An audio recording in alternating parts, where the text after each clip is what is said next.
កូរ៉េខាងជើងបញ្ចេញរូបភាពកូនស្រីលោកគីមចុងអ៊ុនបាញ់កំភ្លើងខ្លីជាសញ្ញាកាន់តែច្បាស់នៃការត្រៀមលក្ខណៈឡើងកាន់តំណែងបន្ត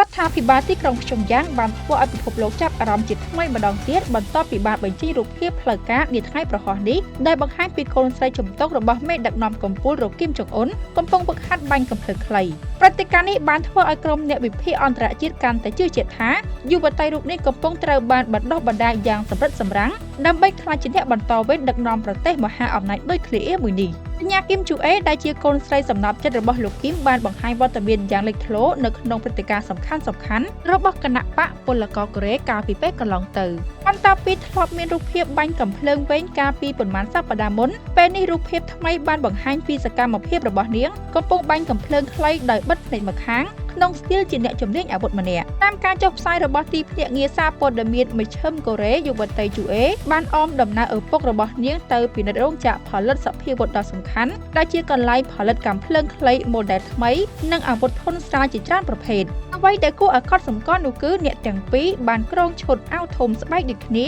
ដែលក្នុងបរិបទនយោបាយកូរ៉េខាងជើងឈុតសម្លៀកបំពាក់នេះត្រូវបានគេចាត់ទុកថាជានិមិត្តរូបនៃអំណាចនិងភាពរឹងមាំនៅក្នុងឱកាសនោះលោកគីមចុងអ៊ុនក៏បានសាក់លបងបាញ់កំភ្លើងខ្លីស៊េរីថ្មីដោយផ្ទាល់ដោយបានបង្ហាញនូវក្តីសប្បាយរីករាយយ៉ាងខ្លាំងចំពោះគុណភាពនិងប្រសិទ្ធភាពនៃអាវុធដែលផលិតដោយស្នាដៃកូនចៅខ្លួនឯងគ្រួសារត្រកូលគីមបានដឹកនាំកូរ៉េខាងជើងដោយកណ្ដាប់ដៃដាច់អស់រយៈពេលជាច្រើនទសវត្សរ៍មកហើយក្រោមជំនឿលើខ្សែលោហិតផេកទូដែលជាមរតកឈាមជោគមេដឹកនាំតាំងពីដើមមកលោកលីមអែលថុលអ្នកជំនាញកិច្ចការកូរ៉េខាងជើងនៃសាកលវិទ្យាល័យគីយ៉ុងណាមក្នុងប្រទេសកូរ៉េខាងត្បូងបានប្រាប់ទីភ្នាក់ងារសារព័ត៌មាន AFP ថាទោះបីជាកញ្ញាជូអេនៅមានវ័យក្មេងក៏ពិតមែនប៉ុន្តែរបបទីក្រុងព្យុងយ៉ាងហាក់កំពុងព្យាយាមកសាងរូបភាពរបស់នាងឲ្យក្លាយជាស្ត្រីដែលរឹងមាំនិងគួរឲ្យស្ងប់ស្ងាត់នៅក្នុងក្រសែភ្នែកប្រជាជននិងសហគមន៍អន្តរជាតិវត្តមានឥតដាច់របស់យុវតីរូបនេះនៅក្នុងកម្មវិធីយោធាសំខាន់ៗនិងការបង្ហាញសមត្ថភាពប្រើប្រាស់អាវុធគឺជាសារនយោបាយដ៏មានឥទ្ធិពលមួយបញ្ជាក់ថាអនាគតនៃអំណាចរបស់ត្រកូលគីម